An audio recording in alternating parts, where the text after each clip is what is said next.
UP PCS के लिए भी जा रहा कोई? जी। कोई एसएससी या अदर के लिए है, कोई सीजीएल के लिए? अच्छा, आप लोगों में से ट्वेल्थ साइंस, मैथ साइंस से कौन पढ़ा हुआ है? Physics chemistry math? थोड़ा सा हाथ ऊपर करें ताकि। अच्छा, यानी कि अधिकतर जो है साइंस ग्रुप के। देखिए, जो आपका सी सेट का, जहां तक मुझे पता है, जो मैथ रीजनिंग आती है आपकी, वो लगभग लगभग 35-40 क्वेश्चन आपके हो जाते हैं, 35 तो हो ही जाते हैं। ठीक है। सी सेट का जो पेपर होता है आपका, वो लगभग कितने होते हैं इसमें? 100 क्वेश्चन होते हैं, और उसमें जो पार्ट होता है वो 35। ये तो आप मिनिमम मान लो। ठीक है। इतने आपके मैथ्स रीजनिंग के क्वेश्चन आएंगे। और क्या कह रहे हैं, यूपीएससी में 80 होते होंगे और उसमें पीछे में 100 होते हैं। वो तो एवरेज वही है, लेकिन जो परसेंटेज मैंने बताई वो 35% का आसपास, या 30 तो एटलीस्ट है, ये इससे कम है नहीं। यूपीएससी में क्वालिफाइंग कितने परसेंट पे है ये? क्योंकि इसके मार्क्स नहीं ऐड होते। क्वालिफाइंग है, सभी को पता है। कितने परसेंट पे क्वालिफाइंग है? 33% पे। यूपी पीसीएस की बात करूं तो उसमें जो है जनरल और ओबीसी कैंडिडेट के लिए 40% और एससी के लिए 33%। इसके अलावा मैथ रीजनिंग, मेरा मानना तो यह है कि जो उसमें सबसे आसान जो चीज होती है वो मैथ रीजनिंग ही होती है, क्योंकि जो इंटरपर्सनल स्किल आती है वो भी क्वेश्चन घुमाते हैं। ठीक है।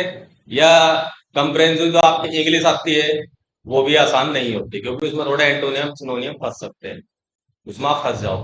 तो जो बच्चा साइंस स्ट्रीम का है, वो मैथ रीजनिंग करके वो रिलैक्स मोड में हो सकता है कि मेरा कभी भी सी सेट मैं डिस्qualify नहीं हूंगा, डेफिनेटली मैं क्वालिफाई कर जाऊं। क्योंकि यूपीएससी का तो मैंने ज्यादा एग्जाम दिए नहीं, जब दिए थे मैंने कभी, उस समय सी सेट आता नहीं था, तब तो सब्जेक्ट ही होता था। पीसीएस के दिए हैं कंटिन्यू। तो देखने की स्थिति यह है उसमें कि जो लड़के जीएस में मेरिट में आ रहे हैं, समझ रहे नहीं, मान लिया मेरिट सपोज करो 150 क्वेश्चन में से 100 क्वेश्चन पे लगी है, उन लड़कों का स्कोर 105 110 क्वेश्चन उनके सही हैं, लेकिन वो सी सेट की वजह से फेल हो जाते हैं। कारण क्या होता है कि हम इसे ले लेते हैं कि तो हो जाएगा, अन्यथा हमें ले लेते हैं। लेकिन अगर आपने पेपर उठा के देखा हो, चाहे यूपीएससी का देखा ना, चाहे यूपी पीसीएस का, क्वेश्चन नंबर एक तो ट्रिकी नहीं आते। देखिए, अगर आप कंपटीशन में जा रहे हो, कोई भी वनडे एग्जाम, कौन सा एग्जाम हो, वनडे में, या तो यूपी के अंदर जितने भी पैट के माध्यम से एग्जाम हो रहे हैं, ठीक है, या आप ये मान लें कि सीरियल के लिए जा रहे हो आप, ठीक है।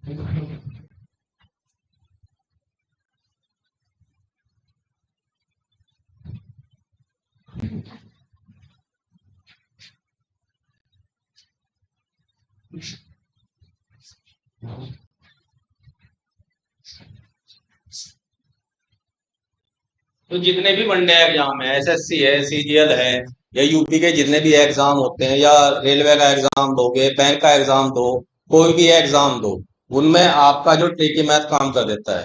मान लिया आपने परसेंटेज पढ़ी, प्रतिशतता पढ़ी, उसकी अपनी ट्रिक्स हैं।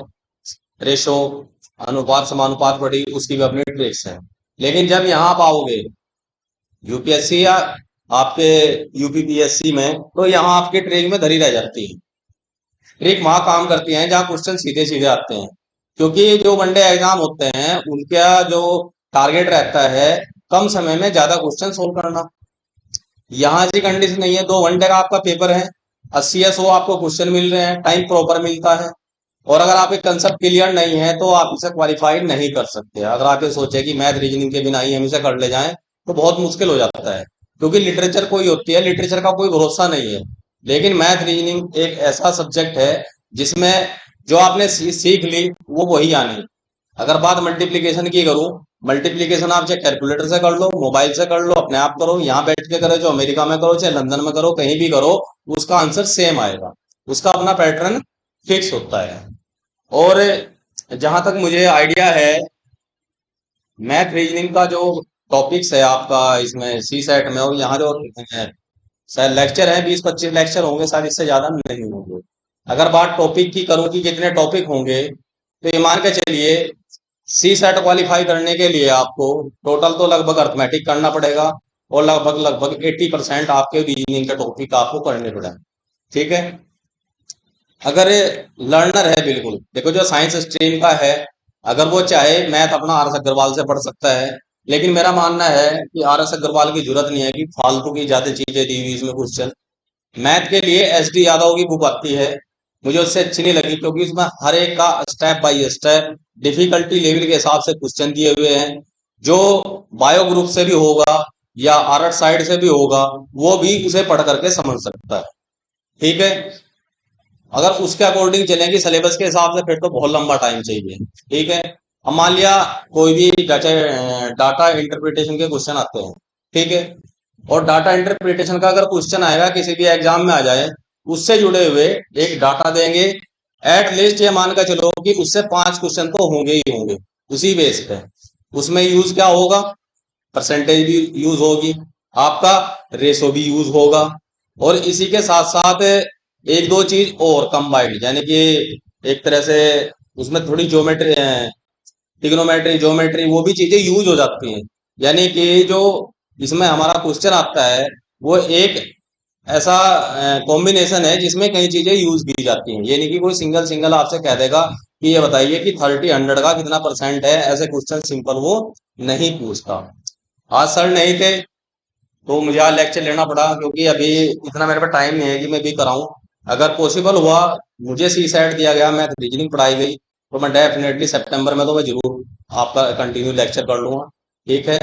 तो जैसे कि हमें आपके कुछ क्वेश्चन कराएंगे आज, उस क्वेश्चनों को करके आपको थोड़ा अंदाजा हो जाएगा कि हमें क्या क्या चीजें पढ़नी है। और एक सजेशन और है, अगर मैं क्लास लेता हूँ, 1 महीने का आपके पास पीरियड है, मैथ हो चाहे रीजनिंग है, आपको लगता है कि जो टॉपिक मुश्किल है, या उस टॉपिक के अंदर जो चीजें नहीं आ रही है, ऐसा तो होगा नहीं कि आप 1 महीने तक मैथ रीजनिंग नहीं पढ़ोगे। क्या पॉसिबिलिटी है ऐसी? पढ़ोगे, चाहे कुछ भी पढ़ो, आप अपने स्तर से पढ़ोगे। तो जो जो डिफिकल्टी है, उनको अपना कहीं एक जगह नोट कर ले, क्योंकि जब क्लास चले, ताकि आप उसको पूछ सके। या आपको लग रहा है कि हमें ये टॉपिक हमारे लिए सबसे इंपॉर्टेंट है, क्योंकि जब एग्जाम होता है, तैयारी किस बिहार पे करते हैं, सबसे पहले मोस्ट इंपोर्टेंट चीजें करते हैं, उसके बाद इंपॉर्टेंट चीजें करते हैं, जो थोड़े कम चांसेस है आने के, फिर उसको करते हैं, जिसका है कि आने का नहीं, उसको हम छोड़ ही देते हैं। तो हमें हमारा जो इस कोचिंग में है, जो टाइम की बाउंडेशन की कंडीशन है, उसकी वजह से आपको मोस्ट इंपोर्टेंट से और बिल्कुल जो लूज क्वेश्चन है उसकी तरफ चलना है। तो इसलिए सभी लोग जिनको जिस टॉपिक में समस्या हो, जिस क्वेश्चन में समस्या हो, कुछ भी हो, किसी भी बुक से पढ़ रहे हैं, हो सकता है कि 1 महीने में आपके पास 30 क्वेश्चन हो जाओ। जितने भी क्वेश्चन हो, कहीं के भी हो, उनको हम जब सी सेट कराएंगे, तो आपको उनके जो है सोल्यूशन जरूर कराएंगे उनको। तो इतना जरूर अपना वर्क कर लें। एक कोडिंग डिकोडिंग पढ़ी है आपने इंग्लिश में, रीजनिंग में? कोडिंग डिकोडिंग, बताइए कोई टॉपिक कोडिंग डिकोडिंग के बारे में, क्या होता है कोई भी?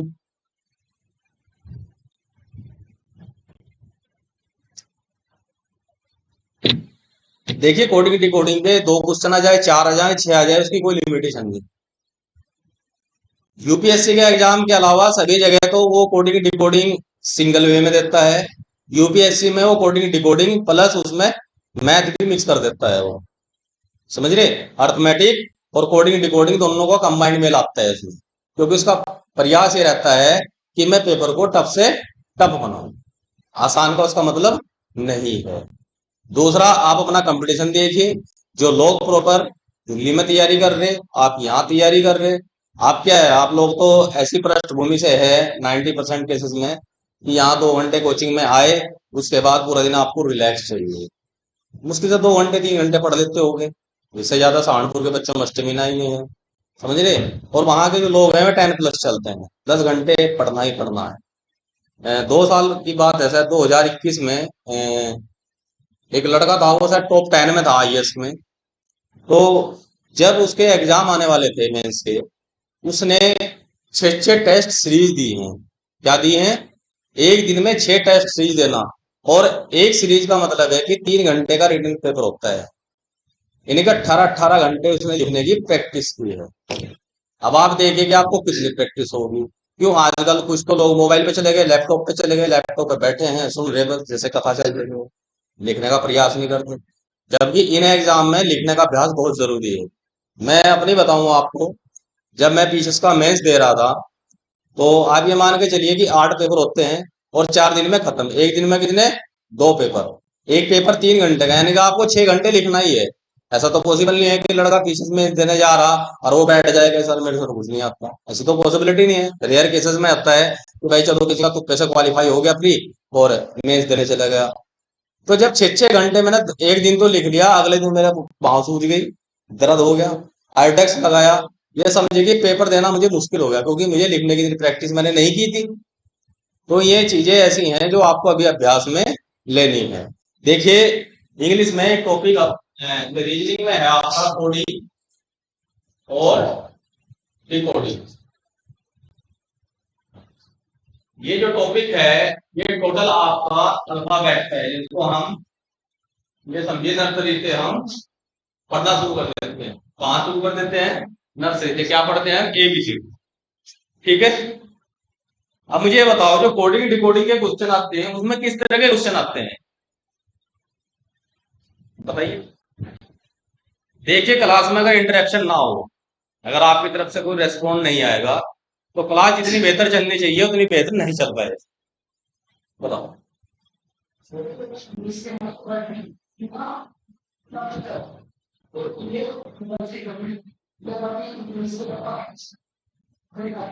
ठीक है।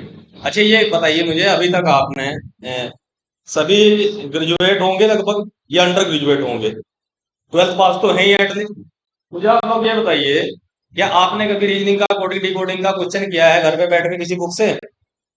जिसने किया है वो हाथ खड़ा करे, जिसने घर पर इंग्लिश के कोडिंग डिकोडिंग के क्वेश्चन किए हुए। ठीक है। देखिए, कोडिंग डिकोडिंग एक्चुअल में है क्या वास्तव में, आप मुझे अगर समझे। सपोज करो आप किसी को मैसेज करते हो, ठीक है। एक तो मैसेज सीधा आपने लिख दिया कि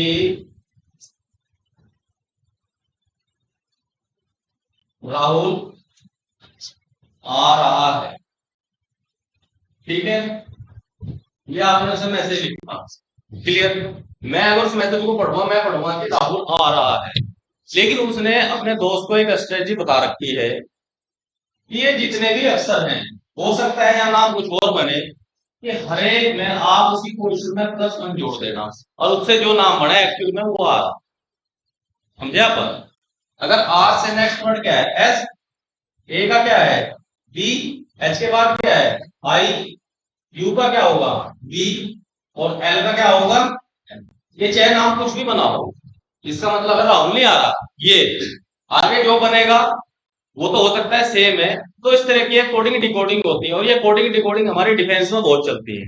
उनके जो गोपनीय मैसेज आते हैं वो सिर्फ कोड के रूप में होते हैं, अल्फाबेट में लिखे हुए होंगे, लेकिन एक्चुअल में जब उनकी डिकोडिंग की जाती है, कोड का मतलब कोई चीज छिपी हुई है, वो आपको दिखाई नहीं देगी, लेकिन उसके पीछे क्या रूल है, जब उस हम रूल को पकड़ लेंगे तो हम डिकोड कर सकते हैं, यानी कि उसको पढ़ सकते हैं। समझ रहे आप?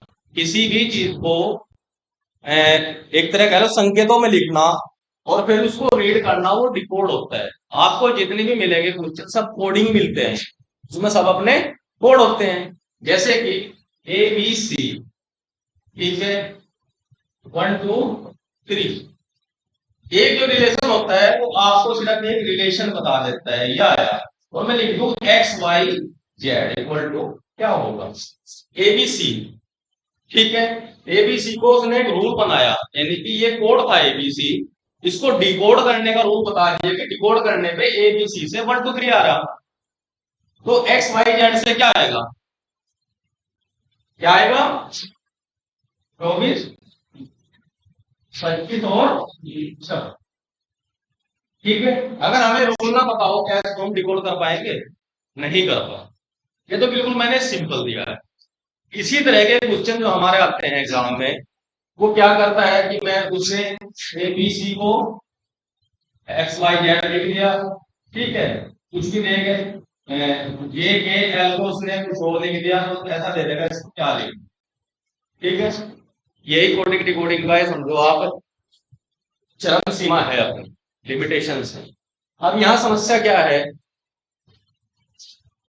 कि जब तक हमें इन चीजों को अच्छी तरह नहीं पता, हम क्या करते हैं, ए बी सी डी में ही रहते हैं। अच्छा, ए के बाद बी, बी के बाद सी, की एक का डिफरेंस आया, दो का तो नहीं देखते, बस ए बी सी डी पढ़ते रहते, ठीक है। ऐसी स्थिति में इस कोडिंग डिकोडिंग का जो स्वभाव है, इसको आप सीधे मैथ्स में ले लीजिए। कहां लेके जानी है आपको, मैथ्स। कोडिंग डिकोडिंग के एक तरह से अल्फाबेट तो हमारे इंग्लिश के भी, अगर हम इसको मैथमेटिक्स में लेकर जाएंगे तो ये हमारे लिए आसान हो।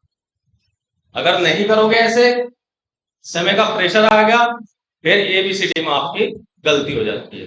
अब इसको मैथमेटिक्स में ले जाने के लिए, क्योंकि कोडिंग डिकोडिंग के जितने भी क्वेश्चन होते हैं वे सीधे अल्फाबेट की पोजीशन पे डिपेंड होते हैं कि अल्फाबेट हमारे किस किस पोजीशन पे है। यानी कि हमें हमारे अल्फाबेट के कितने लेटर हैं, 26 है। 26 की हमें पोजीशन लर्न हुई है, ठीक है। अब मुझे बताइए टी की पोजीशन क्या है, 20। लर्न कैसे किया आपका, लर्न करने के अपने अलग अलग तरीके हैं। एक तो आपका आता है ई, यही है ना, 5 10 15 20 25।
अच्छा, ये बताओ इस फार्मूले से किस किस लोगों ने पूछ याद की हुई है, हाथ खड़े करें, या कोई और फार्मूला हो मुझे बता दो, मुझे ना बताओ।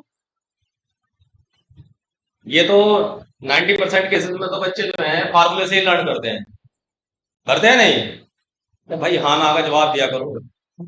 पसंद नहीं आ रहा तो 1 घंटा जेल तो, बस उसके बाद छुट्टी हो जाएगी, कोई दिक्कत नहीं है।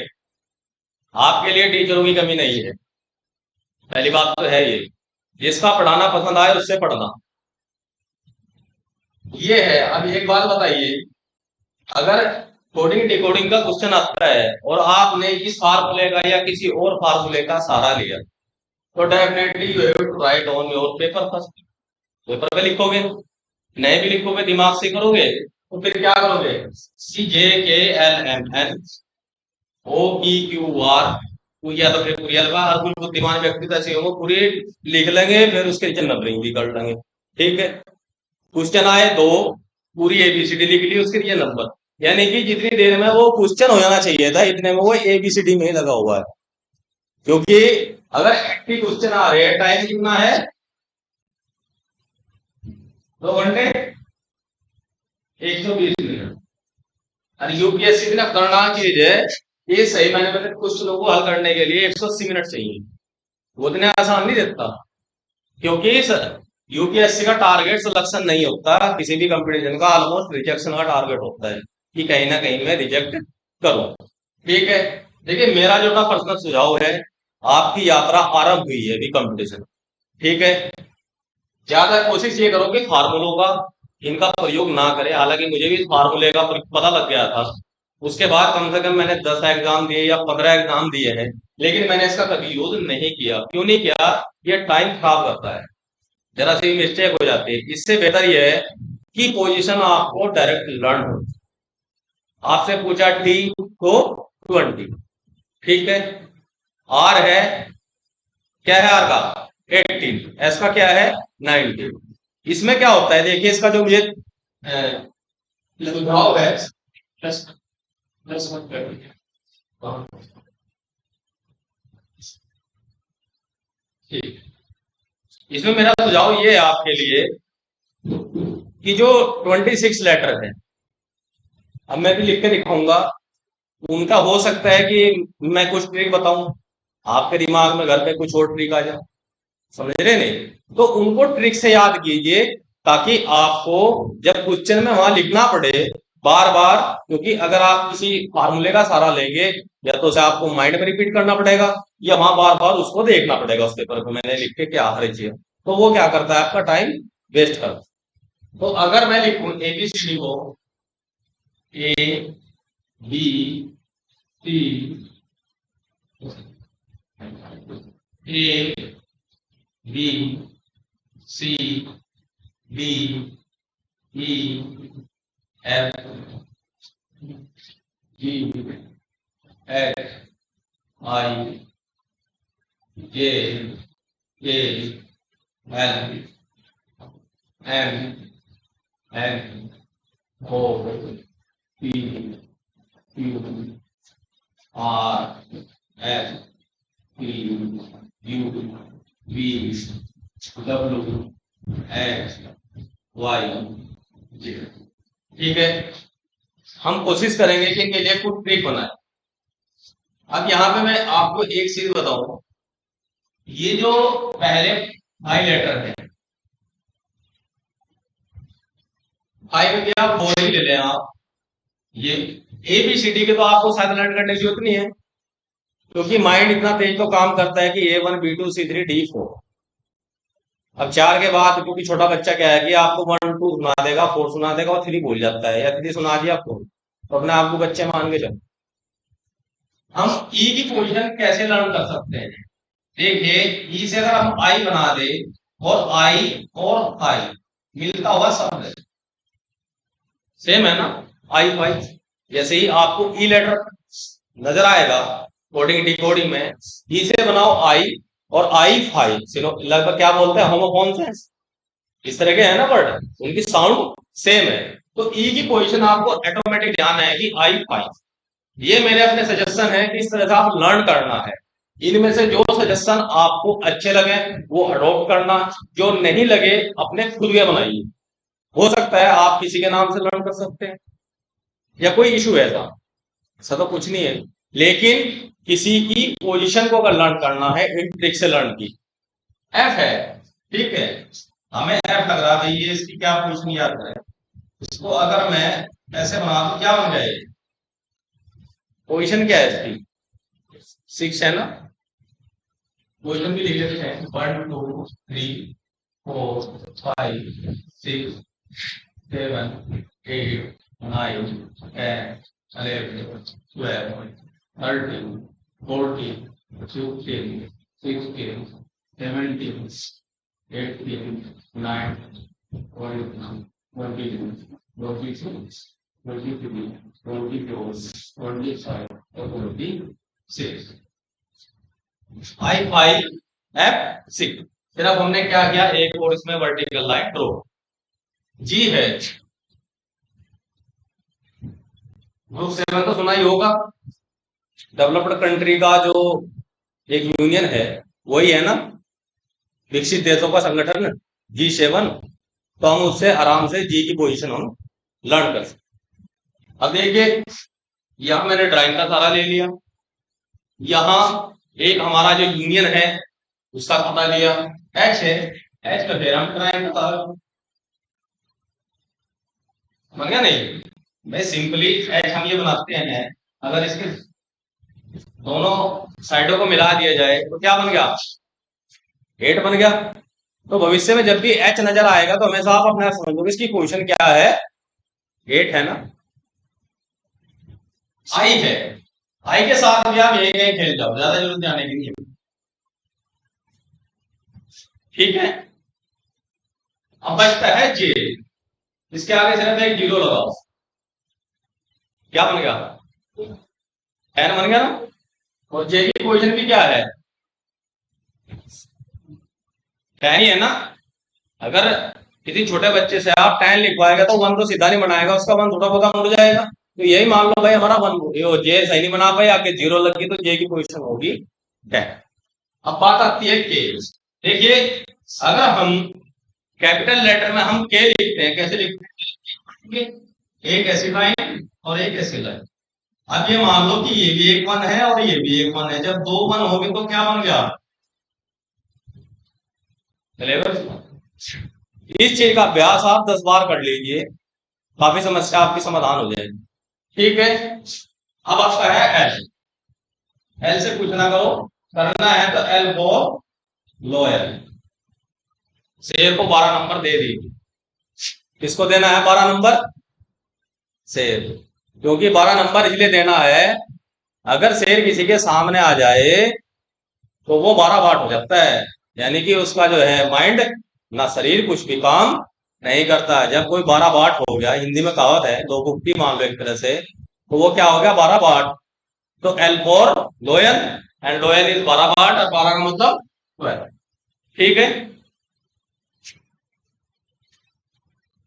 13, 13 को आप पढ़ाइए मंकी।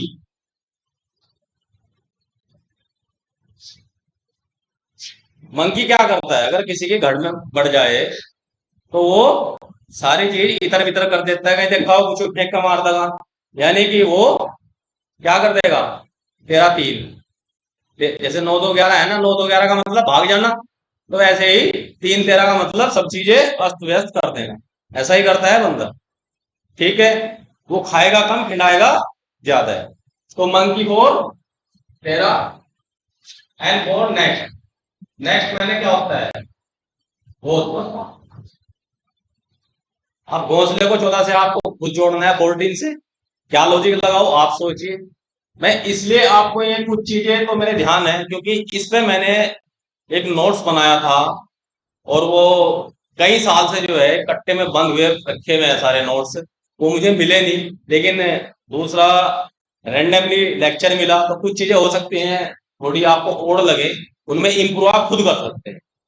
दोबारा जब मैं क्लास लूंगा तो मैं अगर इस पे बैठ कर 2 घंटे सोच लूंगा तो मैं फिर इसकी एक नई चीज बना दूंगा। इसमें 26 में से अगर फिलहाल आपको 13 की क्वेश्चन भी याद होगी तो कम से कम 50% सक्सेस है, और 50% तो सी सेट में से ही पास हो जाएंगे।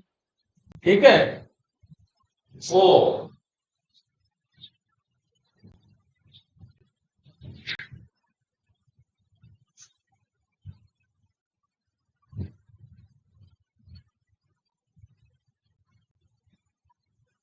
ऑक्सीजन को आपको खुद 15 नंबर देने पड़ेंगे। ओ मीन्स क्या होती है, O2 ऑक्सीजन, ऑक्सीजन को 15 नंबर दे दीजिए, 15 मार्क्स ऑफ ओ, क्योंकि आपको ये 3 नंबर थोड़े कंफ्यूज करते हैं, 13 14 और 15। ठीक है, यहाँ पे जैसे भी आप चाहो उसी हिसाब से आप इसे लर्न कर सकते हैं, 13 14 15 की सीरीज कर लो, या इसके साथ हो सकता है आपके दिमाग में कुछ और चीजें आ रही है तो आप उसको जोड़िए। क्या करें, ऑरेंज, चलो ऐसा कुछ चीजें ऐसी हो ना, आप इंडिविजुअल तो कैसे भी कर सकते हो, अगर मैं सबको फलों का नाम दे दूंगा तो कंफ्यूजन क्रिएट हो जाएगा। बस अपने स्तर तक आप कर सकते हैं, कोई यूनिवर्सल चीज ऐसे निकल के आई। अच्छा, ये बताइए मुझे, जो फास्फोरस होती है उसका एटॉमिक नंबर कितना होता है, 15 होता है, या कुछ और होता है। चलो, हाँ वही, चलो उसे छोड़िए अभी, बाद में देखेंगे हम। ठीक है, टू को भी छोड़ते हैं अभी, आर चाहिए। आर होता है 18, ठीक है।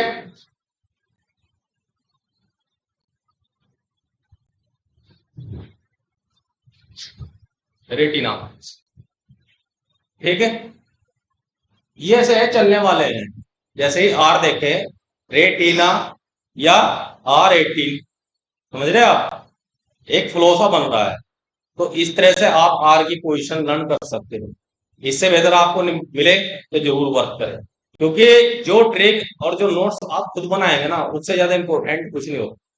दूसरे को तो हम आसानी से चलो लर्न कर लेंगे, लेकिन उसको इतना आप एडोप्ट आत्मसात नहीं कर सकते जितनी आप खुद मेहनत करके करो, ठीक है। R18, S19, T20 2020 मैच भी है, होते हैं ना। और टी से और बताओ, मैं T20 करके एक जहर भी आता है। वैसे तो इशू ही नहीं है, 2020 जब मैच चला, दिन रात चल रहे, IPL चलता है, तो उससे आप टी की पोजीशन अपना इजिली आप लर्न कर सकते हैं, ठीक है। यहां बचते हैं अब आपके यू वी, इन दोनों की पोजीशन इकट्ठी लर्न कर लीजिए, कहीं पर भी यू वी लिखिए 21 22, ठीक है। X Y Z U V, इसी के साथ आप डब्ल्यू भी जोड़ लीजिए, ठीक है। और एक्स वाई जेड कितने बचे आपके, 24 25 26। पहले चार लेटर ABCD 1 2 3 4, UVW 21 22 23, XYZ 24 25 26, ठीक है। R18 हो गया, S कितना हो गया 19। जब R के आपको पोजीशन भी पता है ना, तो R के बाद ऐसा आता है, उससे भी काम चल जाएगा। अगर हमें पता है कि M हमने बंदर को कहा था, उसको हमने 13 नंबर दिए थे, तो उसके बाद जो N आएगा वो 14 है। तो जितने मैंने ट्रिक बताई है, उनसे भी आपका काफी कुछ जो प्रॉब्लम है वो सॉर्ट आउट हो जाएगी। करना है, देखिए 4 और 3 और एक ये 3, यानी कि 3 3 6 4 10 लेटर तो हमने सीधे डायरेक्ट लर्न कर लिए 10।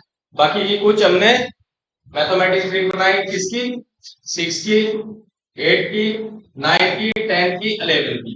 ये मैथ्स का तरह ले लिया। इसमें हमने एक एनिमल्स का नाम दे, एकदम मैं बात करूं, एल की क्या पोजीशन है, एल की 12 और एन की 13 होगी ना, और ओ की 15 नंबर दिए ना हमने उसको। T20 UVW 21 22 23, ठीक है। XYZ 23 24 25, ठीक है। करना क्या है, तो इसको अपने आप भर लीजिए। इसमें जो आप इंप्रूव कर सकते हैं, जो बेहतर आपको लगे वो चीजें यहाँ आप सभी के साथ शेयर करें, ताकि पड़ोसियों का भी भला हो जाए, ठीक है। क्वेश्चन क्या है, करना क्या है आपको, जब भी कोडिंग डिकोडिंग का कोई क्वेश्चन आए, ठीक है, यहाँ पे लिखा हुआ BADFLM से बना ये, इससे क्या बनेगा।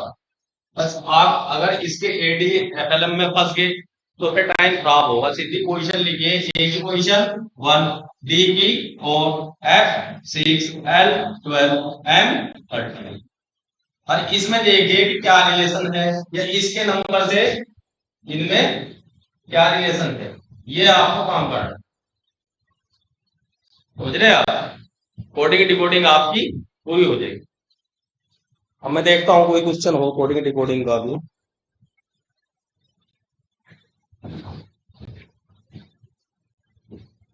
दूसरा पढ़ो, मन लगा के पढ़ो, मन नहीं लग रहा पढ़ना छोड़ दो, क्योंकि समय अपना भी खराब करोगे, घर वालों का भी करोगे।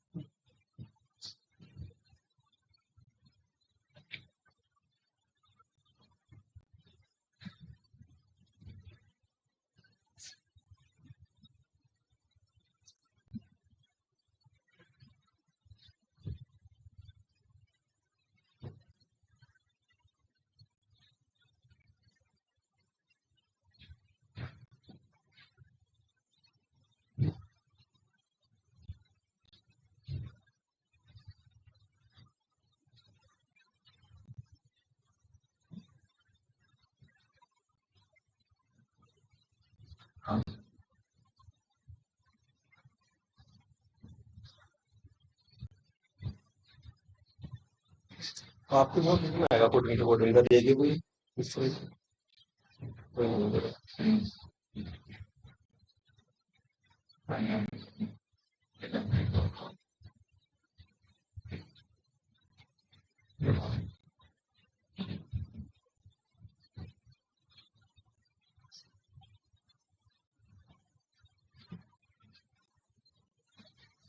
टीसीएस की सुनिए, टीसीएस की सेंड किएगा आपको 60 का टीसीएस पर। इस रूम में ब्लूटूथ का फीचर्स के वो जैसे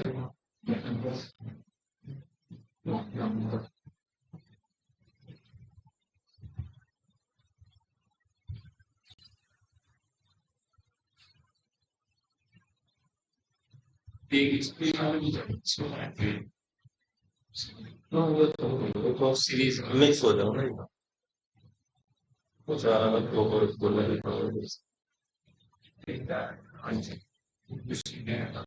you are adding guarantee it's your तो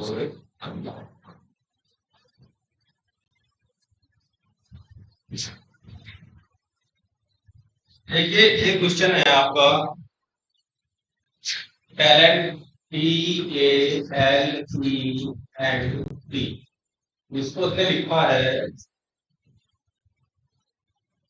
अपने आप लाओ दिमाग मत लगाना TIRI तो वो पूछ रहा है इस सर्च को कैसे करेंगे SEARC ठीक है सबसे पहले क्या करना है मेरे की अभी पेंसिल मत चलाओ सिर्फ समझ लो क्या करेंगे कि हम पोजीशन लिख टी की पोजीशन ए की एल की ई की एन की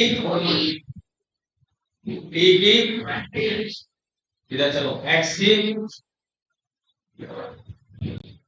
ई की पी की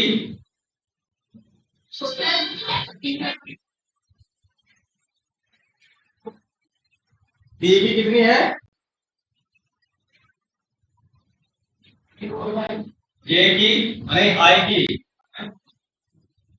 आर की एक्स की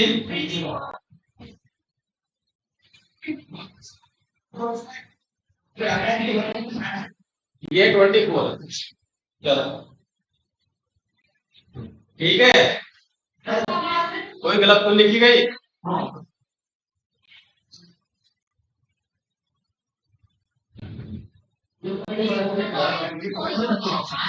ये वाली एक्स की एक्स वाई जेड हाँ 24 आएगी चलो और कोई इधर गलती नहीं है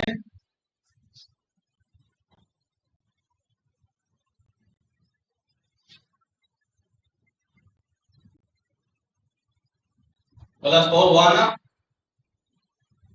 इसमें कितना हो रहा 12 4 16 5 4 9 14 4 18 20 4 24 प्लस 4 हो रहा इसमें भी क्या इसमें प्लस 4 ही करना ना मैं आप सबसे पहले एस की पोजीशन लिखते हैं क्या है एस की पोजीशन कितनी है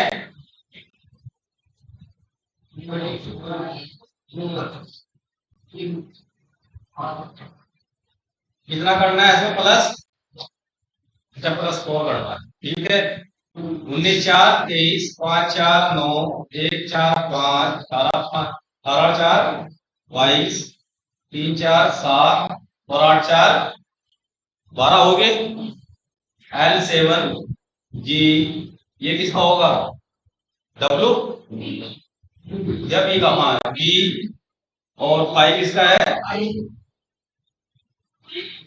9 I और 23 क्या बना WIEVG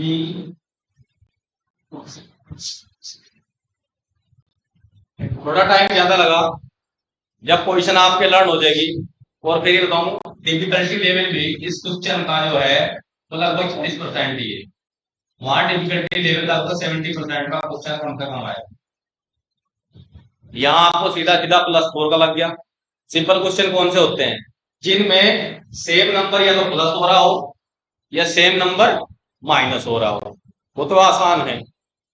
लेकिन क्या होगा कि यहाँ पे +1 आया, यहाँ +2, यहाँ +3, यहाँ +4, यहाँ +5, तो थोड़ी वहां समस्याएं खड़ी हो जाती हैं। लेकिन अगर इसका सहारा लोगे नंबरिंग का डिकोडिंग में, तो कितना भी बड़ा क्वेश्चन क्यों ना हो, वो से आप सोल्व कर लोगे।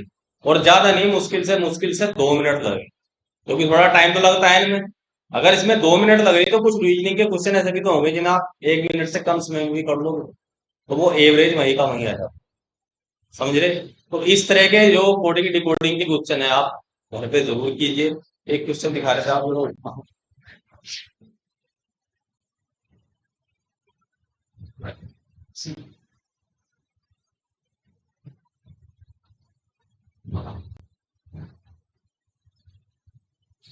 no, me gusta ver un factor, un market o pues no cosa que quiera pues ver ese curso de वो देख दिखा ना कुछ वाला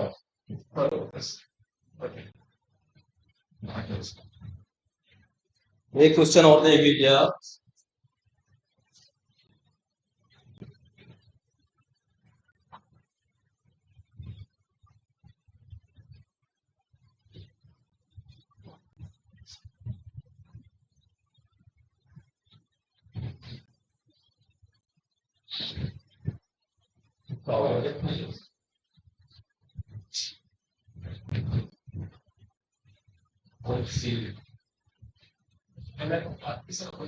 सीरो कौन सी है?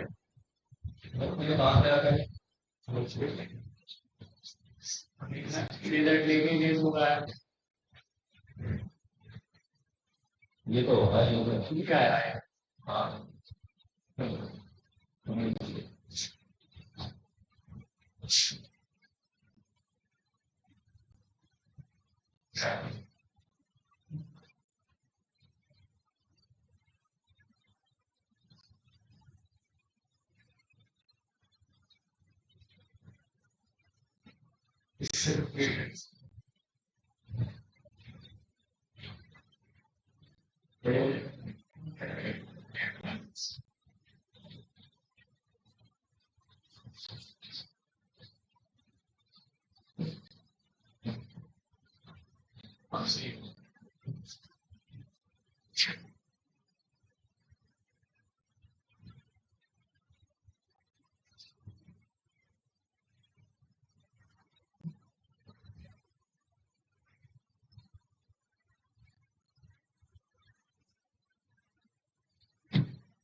ठीक है।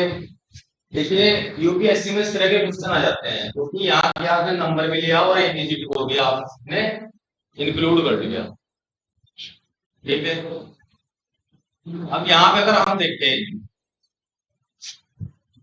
3 और 2 5 या 4 और 2 6, 6 का हाफ कितना होगा 3, 7 और 5 12, 12 का हाफ कितना होगा 6, लेकिन यहाँ 15 चलता नहीं। तो आप ओरिएंटल और वर्टिकल कुछ प्लस माइनस करके आपस में करके आप देख, वन टाइम एक ही करना है, या तो आप एबीसीडी देखिए या फिर अल्फा बेट देखिए।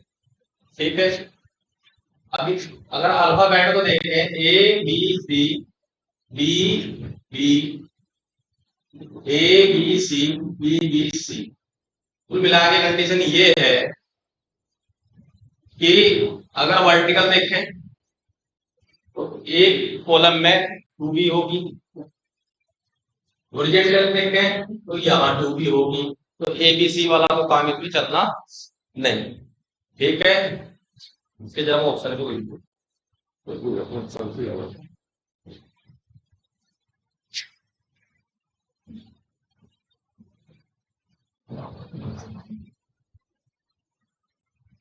इसके जो ऑप्शन है, एक तो है 7C, एक है 10C, एक है 12C और एक आपका है 13C। ठीक है, क्या आएगा? क्या ये बिना ऑप्शन के पॉसिबल था? नहीं था ना। अगर कहीं फायदा भी ऐसा कर देता वो यहाँ पे ए दे देता, ठीक है, और आपका फिर शायद हम इसमें इतना हमें ए बी सी का देख लेते कि ए बी सी हर जो कॉलम में भी ए बी सी है और रो में भी ए बी सी। ठीक है, यानी कि आपको एक तो मैथ्स में जो सीरीज है, क्या है? सीरीज। अब मैथ्स रीजनिंग के लिए आपको करना क्या है, जो बहुत जरूरी है, इतना मैं नेक्स्ट आपकी क्लास लूं, अगर आप लोगों की इच्छा हुई तो कम से कम कुछ चीजें मैं बता रहा हूँ वो चीजें आप जरूर कर लें। कम से कम 15 तक तो अपने पढ़ाई लर्न कर लो आप। ठीक है, बुरा तो लगेगा। अच्छा, कितने लोगों के याद है 15 तक पढ़े टेबल? और 20 तक एक भी आप नहीं खड़ा करने को। 20 तक, चलो फिर 19 का सुनाओ, कौन सुनाएगा खड़े हो? 19, 19 का पढ़ा।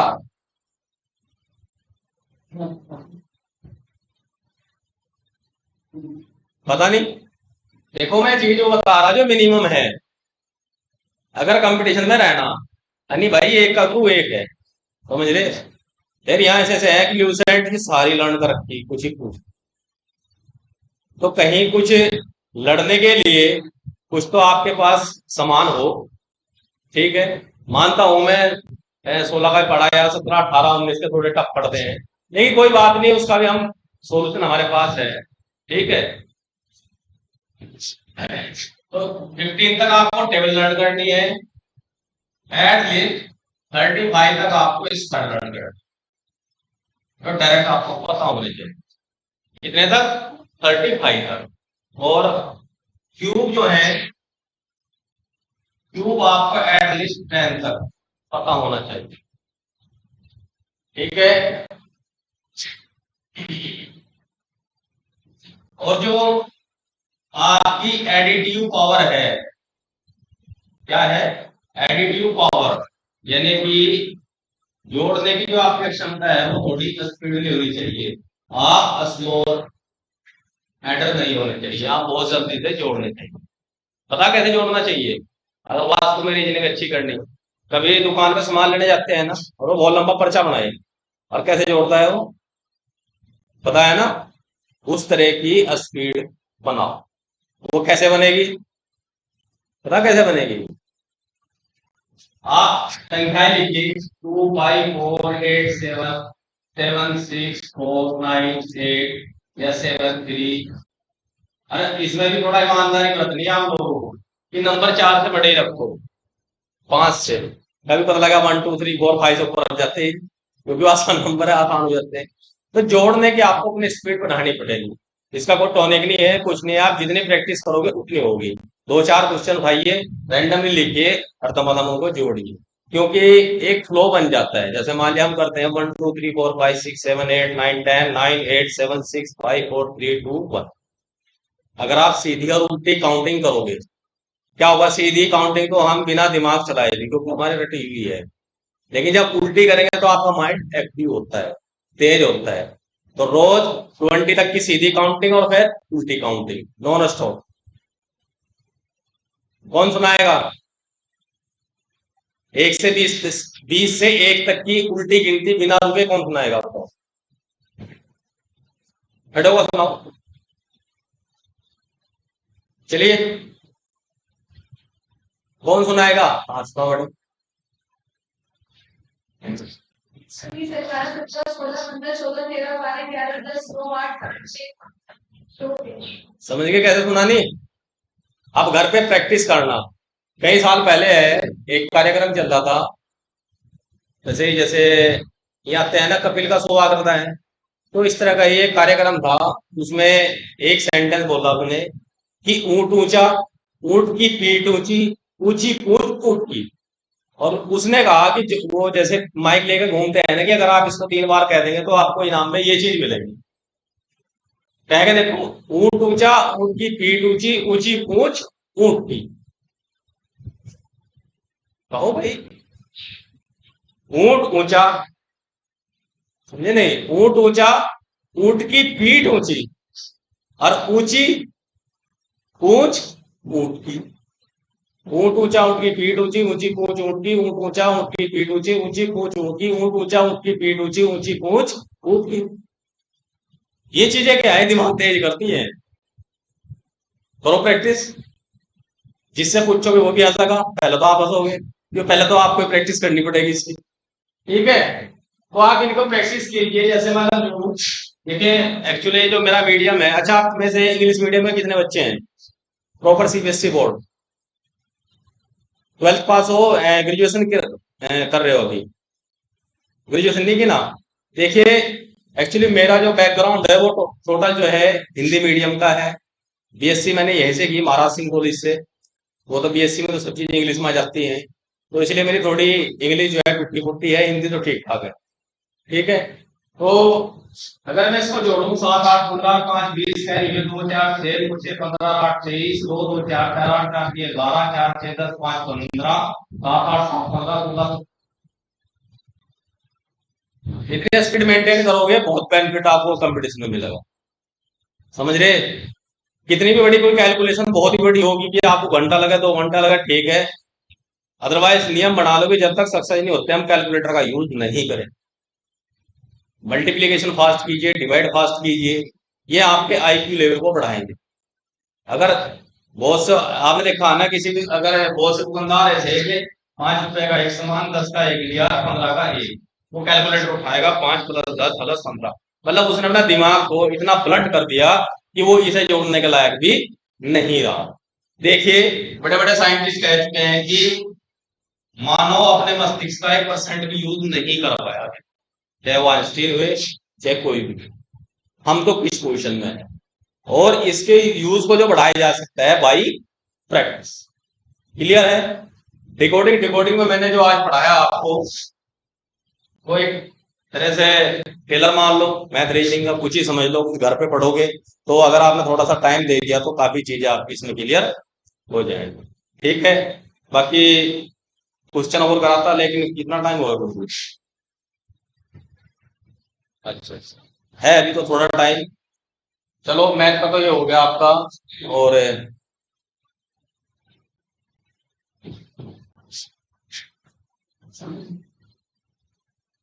हाँ, एक चलो मेरे ध्यान आ गया, आप पढ़ते हैं वर्ड मेंसुरेशन, पढ़ते हैं ना? इसमें आपके क्या क्या आते हैं मेंसुरेशन, बताओ। चलो उसका नाम बैठ दो अगर आपने डर रहे हो। अच्छा, आपने बेलन पढ़ा है कभी? इंग्लिश में इसको सिलेंडर बोलते हैं। बेलन के साथ साथ और क्या पढ़ा आपने? शंकु पढ़ा है। इसको क्या बोलते हैं? और तीसरा क्या पढ़ा है आपने? गोला भी पढ़ा होगा। इसको क्या बोलते हैं? ठीक है, आपने क्यूब भी पढ़ा और क्यूब बोर्ड भी पढ़ा है, जिसको हम हिंदी में बोलते हैं अंगना। ठीक है, कोई मुझे बताएगा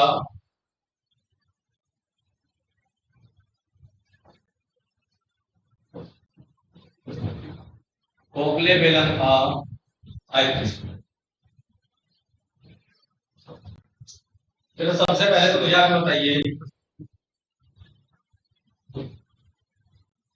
बेलन का संपूर्ण total surface of the cylinder का फार्मूला क्या होता है? यदि मैं इसकी रेडियस r ले लूं और हाइट h ले लूं, बताइए कि बेलन का संपूर्ण सरफेस क्या होगा? क्विकली, ये आपका आता है, इस तरह क्वेश्चन आते हैं, लेकिन वो ये नहीं पूछेगा, क्योंकि तो 6 या 7 8 क्लास का मैटर है। वो तो आपको क्या पूछेगा, एक बेलन है, उसके अंदर की त्रिज्या ये है, उसकी बाहर की त्रिज्या ये है। अब ये बताइए कि उसमें जो मेटल लगी है, मेरे जैसा मैथ बनाएगा तो मैं कहूंगा कि उसकी मेटल को पिघला करके जो आयरन की गोली बनाई जाती है उसकी रेडियस निकालो। इस तरह के भी आते हैं ना। बताइए भाई, बेलन का संपूर्ण पृष्ठ, total surface of cylinder, total surface of cylinder, और एक होता है इसका टोटल सरफेस, और एक होता है इसका कर्व सरफेस, एक इसका आता है वॉल्यूम। तीन के फार्मूले होते हैं, जानते नहीं? हाँ भाई बताओ। हाँ ठीक है, 2 पाई और एच प्लस। और बताइए, और किसी को पता है? कब लर्न किया था गौरव? कब लर्न किया था? अच्छा, समस्या यही है, समस्या हमारे साथ यही है कि मैथ्स जो हमें पढ़ाया गया है हमें। अच्छा, आप लोगों में तो पहले तो ये बताओ, ट्यूशन किस किस ने पढ़ी है आज तक? तुम्हें अच्छे बच्चे किसी ने नहीं पढ़ी है आज तक ट्यूशन? हाँ, वेल ब्रिलियंट क्लास। पढ़ी नहीं किसी ने भी? जिन्होंने पढ़ी है वो हाथ खड़े करें। सभी पढ़ते हैं भाई। आजकल तो ट्यूशन ऐसा होगा जिनको अपने घर में टीवी कंपलसरी है ना, और मोबाइल। जैसे ही बच्चा 10th पास होगा, मम्मी मुझे मोबाइल चाहिए, अब मैं यंग हो चुका हूँ, मैं अपनी जिम्मेदारी खुद उठा सकता हूँ। हालांकि उस पर मोबाइल के रिचार्ज की जिम्मेदारी नहीं उठी। ठीक है, तो हमने क्या किया कि ये फार्मूले हमने रटे। अब भाई रटोगे तो भूलोगे तो जरूर, डेफिनेटली है। कब तक याद रखोगे? क्योंकि अगर कोई भी चीज आपने लर्न की, अगर उसके 40 दिन तक आपने इसको रिकॉल नहीं किया तो वो 0 बटे सन्नाटा हो जाती है, 0 आ जाएगी वो। क्योंकि कंडीशन होती है, आपने देखा जो तैयारी करते हैं वो 6 डे स्टडी करेंगे, 7 डे रिवीजन करेंगे, 15 डेज, फिर जो 15 डेज का पढ़ा उसको रिकॉल करेंगे, महीने में फिर पूरा महीने जो पढ़ा उसको रिकॉल करेंगे। एक चीज को अगर 12 टाइम्स रिकॉल कर लिया जाए तो काफी माइंड में स्टेबल हो जाती है। मेरे और हम ये सोचते हैं कि हम इतने बड़े विद्वान हैं, एक बार पढ़ लिया जी हमारे याद हो जाना चाहिए, लेकिन होता नहीं, पॉसिबल ही नहीं है। एक चीज को 12 बार 14 बार जब तक आप उसको बार बार रिवाइज नहीं करोगे तो कैसे लर्न रहे? क्योंकि जिस दिमाग ने हराम की खाई हो और उसको हलाल की खुमानी पड़ जाए तो थोड़ा जोर तो पड़ता है ना। समझ रहे आप? क्योंकि एक्चुअली जो स्ट्रक्चर है इंडिया का एजुकेशन का, अब तक की स्थिति शायद अब तो इम्प्रूवमेंट हो रहा है एनईपी 2020 में, जो नेशनल एजुकेशन पॉलिसी है, कि यहाँ के स्टूडेंट को जो है रट्टू तोता बना दिया। समझ रहे आप? क्या बना दिया? रट्टू तोता। एग्जाम दे रहे, जीएस पढ़ रहे हो, जीएस क्या है? रट्टाफिकेशन ही तो है, वो क्या है? जिसकी लर्निंग पावर अच्छी है, रट लिया, या किसी भाई साहब के अच्छे नोट्स फंस गए, हो गया, बन गए जी, आईएएस बन के पीछे हो गए। लेकिन एनालिटिकल, कल मैं क्लास में 10 मिनट बैठा रहा, सर ने पढ़ाया, बहुत अच्छी चीज पढ़ाई है। देखिए, अगर आप कोचिंग में इस तरह से कहीं पे जाके देखोगे ना, छोटे मोटे कोचिंग में, तो वो आपको सिर्फ क्या है, वंशावली पढ़ा देंगे, ये चीज पढ़ा देंगे, कंसेप्ट नहीं पढ़ाएंगे। और यूपीएससी कंसेप्ट मांगता है। कंसेप्ट कब तैयार होगा? जब खुद भी पढ़ोगे और पढ़ाने वाला भी कंसेप्ट पढ़ाएगा। ठीक है, चलो अपने टॉपिक पर आते हैं। देखिए, मैं आपको इस फार्मूले को ही बताता हूं कि फार्मूला है क्या बात। ठीक है, ताकि आप किसी को भविष्य में आके बता सको, चीजें आगे जा सके। ये नहीं है कि बस रट ले भाई, 2 पाई r h+r, ब्रैकेट रट गया तो बड़े पता हो जाए। समझ रहे नहीं? सिर्फ फार्मूला आपने लिखा 2 पाई r ब्रैकेट h+r। अगर बच्चे ने कहीं गलती से उसके माइंड से फार्मूला स्लिप हो गया ब्रैकेट, तो क्या हुआ? गलत हो गया ना। क्या करना है हमें? देखिए, सबसे पहले अगर हम एक बेलन देखें, देखा है बेलन? किसकी ने देखा? आपने बताओ। सबने देखा होगा, और जो रोटी बोलते हैं तो देखा ही होगा। भाई घर में जो रोटी बेलते हैं जिससे हम, वो बेलन ही तो होता है। यहाँ वो वाला बेलन है जिसे पकड़ने का हैंडल नहीं है इसमें, अदरवाइज है तो पूरा वही है। ठीक है। अच्छा, ये वाली जो शेप है ये किस आकार की है? ऐसी है? भाई मेरे तक आवाज नहीं आ रही। सर्किल। अच्छा मुझे कोई ये बताओ, सर्किल और स्क्वायर में क्या डिफरेंस होता है?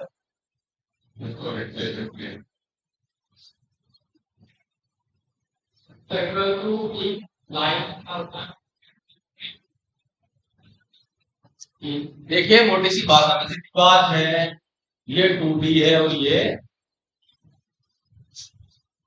अगर मैं इसके हिंदी वर्जन में आऊं तो इसको भी हम गोला ही बता दें, और ये तो गोला है। ऐसा ही करते हैं ना, क्या कभी हम जल्दी से बताओगे ना बात है, आम भाषा में तो गोल ही बताओगे कि गोल है, समझ रहे आप? अच्छा एक वर्ड है सेल और एक है साइन, दोनों में क्या डिफरेंस है?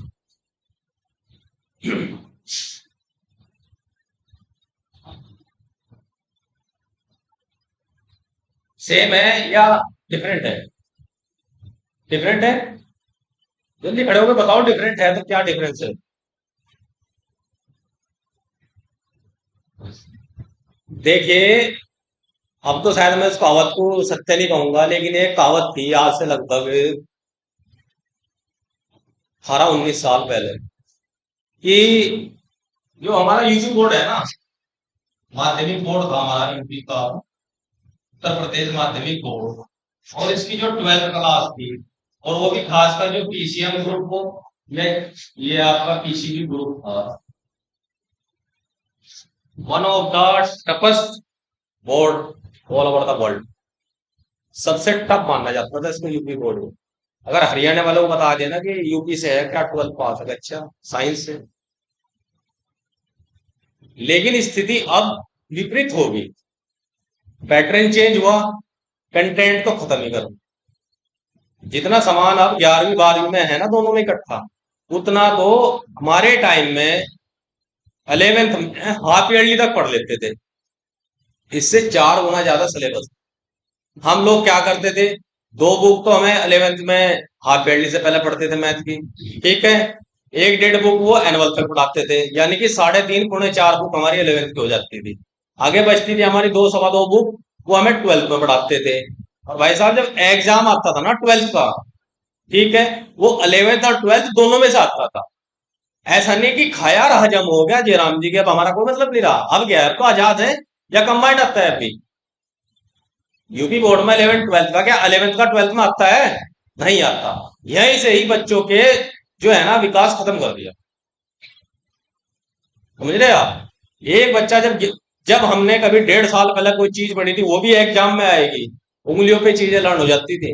अब क्या है, तो अब तो बस ये है कि बस कोर्स और छोटा करें, सिलेबस, अच्छा ये चैप्टर जरूरी है, ठीक है, इस चैप्टर में से करोगे, आधा साफ कर दो, इसकी भी जरूरत नहीं है, बस ये पढ़ा दो। मतलब कंडीशन ये है कि बस इनको किसी भी तरह से डिग्री मिल जाए कि हाँ ये 12th पास हो गया। वो भी काम नहीं चला तो ऐसा करो, मार्किंग ऐसी कर दो कि पास कर ही दो। चलो वो नहीं चला तो अच्छा एक काम करो, इंटरनल कर दो। अरे हिंदी में क्या इंटरनल हो गया भाई, वो 30-30 नंबर फ्री में वो बढ़ रहे हैं।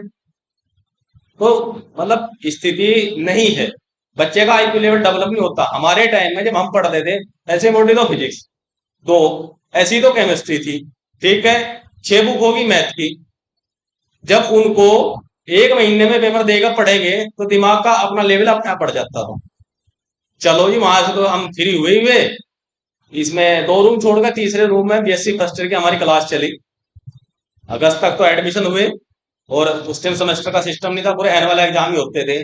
मगर जी पता करेंगे कितनी बुक है, फर्स्ट ईयर में ही बीएससी में 7 बुक मैथ की, वहां 2 साल में 6 पढ़ी थी, यहाँ एक ही साल क्या 7-8 महीने में ही में 7 बुक पढ़नी पड़ेगी। क्योंकि इंडियन में अधिकतर प्रवृत्ति हमारी गधे वाली होती है, जब तक जोड़ नहीं पड़ता ना हम पढ़ते नहीं। एक सर्वे है ऑल ओवर द वर्ल्ड, जितना बच्चा हिंदुस्तान का फरवरी मार्च में पढ़ता है ना, अगर वो उसका 50% भी पूरे साल पढ़ ले तो उसे चांस छोड़ वो सूरज पे भी जा सकता है। लेकिन नहीं पढ़ेंगे, जब जब पेपर हमारे सिर पर हो जाएगा, इतने तो हम इंजॉय करेंगे, और फिर क्या होता है, कुछ बोला और कुछ याद रहा, ये स्थिति बनती है ना।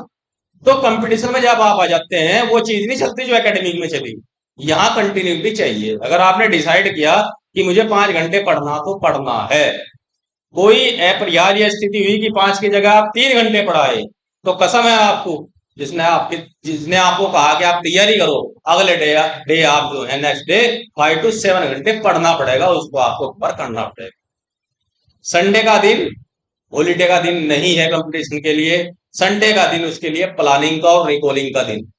संडे में नया मत पढ़ो, नियम बना लो आज और याद रखना, संडे में नई कोई चीज मत पढ़ो।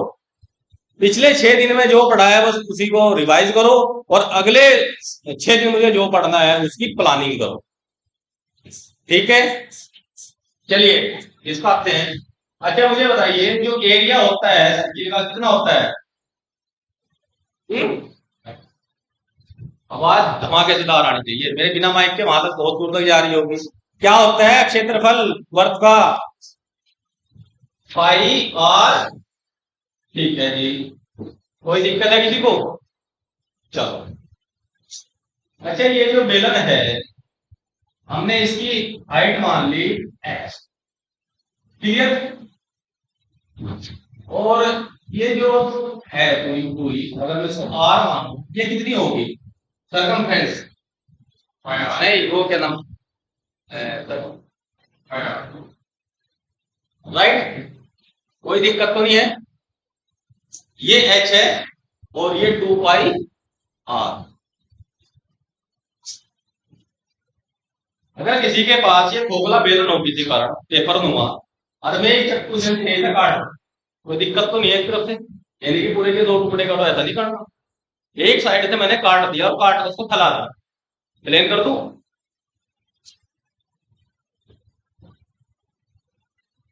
ये कितनी होगी और ये कितनी होगी? 2 पाई, गलत तो नहीं हूं मैं? ये क्या बनेगा? रेक्टेंगल। इसका एरिया कितना आएगा? क्या आएगा? 2 पाई आर। इसका एरिया कितना आया? और 2 पाई आर एच जो है हमारे बेलन का वक्र पृष्ठ होता है, होता है नहीं? वक्र पृष्ठ का मतलब, कर्व सरफेस का मतलब क्या होता है कि बेलन का वो पार्ट जिसको हम टच कर सकते, यहां से टच कर सकते हैं, यहां से भी, यहां से भी, यहां से क्या टच कर देंगे, इस हिस्से को हम कर नहीं सकते ना। यहां कोई चीज रखो नीचे निकल जाएगी, यहां रखोगे अगर बेलन को घुमा दे वो हाथ पर, यानी कि जिस पार्ट को हम टच करते हैं वही हमारा कर्व सरफेस या वक्र पृष्ठ होता है। तो वक्र पृष्ठ आया कितना आया?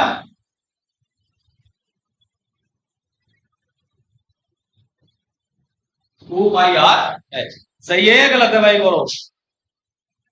वक्र पृष्ठ का जो वक्र पृष्ठ हमारा होता है बेलन का कितना होता है? 2 पाई आर एच होता है ना।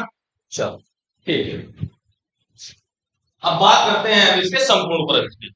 संपूर्ण का मतलब ये जो 2 हिस्से बचे हुए हैं ये भी तो जोड़ने पड़ेंगे ना इसमें, ये नहीं जोड़ने पड़ेंगे भाई। अगर हम एक पेपर इसके ऊपर लगाएंगे, इसके ऊपर लगाएंगे तभी तो चारों तरफ से बंद होगा। संपूर्ण पृष्ठ का मतलब है वक्र पृष्ठ प्लस इन दोनों का क्षेत्रफल भी इसमें ऐड हो जाएगा। इसका क्षेत्रफल कितना है? पाई आर स्क्वायर। इसका कितना है? तो पाई आर स्क्वायर कितना हो गया? 2 पाई आर स्क्वायर। तो ये क्षेत्रफल, अरे वक्र पृष्ठ में जुड़ जाएगा ना ये, या नहीं जुड़ेगा? बोलो भाई जोगी, जुड़ेगा ना या नहीं जुड़ेगा? जुड़ेगा। इसमें और क्या जोड़ दूं? 2 पाई आर एच, कॉमन क्या आ रहा है? 2 पाई आर, यहां से बचा आर प्लस, समझ गए? संपूर्ण पृष्ठ का क्षेत्रफल क्या है? वो संपूर्ण पृष्ठ क्या आया इसका? ये ऐसे आया।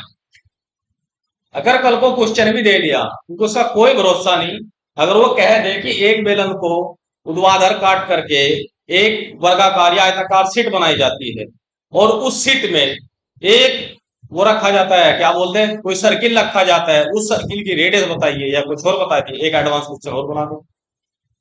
अगर आपको ये पता है जेड गुण इसकी तो आपको ना तो ये फार्मूला लर्न करने की जरूरत है, और इसका क्वेश्चन जब मिलेगा तो लगेगा नहीं यार इसके बारे में तो हम डीप से जानते हैं। तूने तो बेटा ऊपर से क्वेश्चन दिया, हम इससे नीचे भी जानते हैं, समझ रहे आप? और क्या बचा इसका? वॉल्यूम। क्या बच रहा है?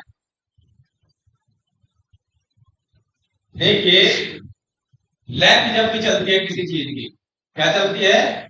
लेंथ, वो 1D होती है, 1 डायमेंशन। या तो ऐसे होगी या ऐसे होगी या कुछ भी होगी। जब हम लंबाई की बात करें, ये तो लंबाई की बात कर रहे हैं, सिर्फ ऊंचाई की बात कर रहे हैं या चौड़ाई की बात कर रहे हैं, लेकिन जो भी कर रहे हैं वो 1D होती है। जब हम बात करते हैं एरिया की, तो क्या होता है? 2D। ठीक है। जब हम यूनिट की बात करते हैं, इसकी यूनिट मान लिया मीटर में आई, इसकी यूनिट आएगी मीटर स्क्वायर। क्या आएगी? Metre square. बीमाएं पढ़ी होंगी फिजिक्स में, अच्छी तरह पढ़ी होंगी। जिसने फिजिक्स में बीमाएं पढ़ ली तो उसका तो शायद कोई इशू है नहीं ना, लेकिन इसने नहीं पढ़ी एरिया। और उसके बाद जब वॉल्यूम चलता है, वॉल्यूम आपका 3D होता है, और जिसकी यूनिट आती है मीटर की पावर 3। क्यों आती है? सिंपली बात है, लेंथ है। जब एरिया की बात करेंगे तो लेंथ में या तो ब्रेथ की होगी या एच की मल्टीप्लीकेशन होगी। जब मीटर मीटर की मल्टीप्लीकेशन होगी तो क्या हो जाएगा? Metre square. और जब मीटर मीटर की 3 बार मल्टीप्लीकेशन हो जाएगा तो क्या हो जाएगा? मीटर की क्यूब हो जाएगा। ठीक है, यह आपका क्या हुआ? वॉल्यूम। क्लियर है? अब बेलन के जब हम वॉल्यूम की बात कर रहे हैं, कहने का मतलब ये है, अगर इस बेलन को दोनों साइड से बंद करके इसके अंदर हम पानी भरे तो उसके अंदर जितना पानी आ जाएगा वही तो होगा ना। या आप इस तरह से समझिए, आप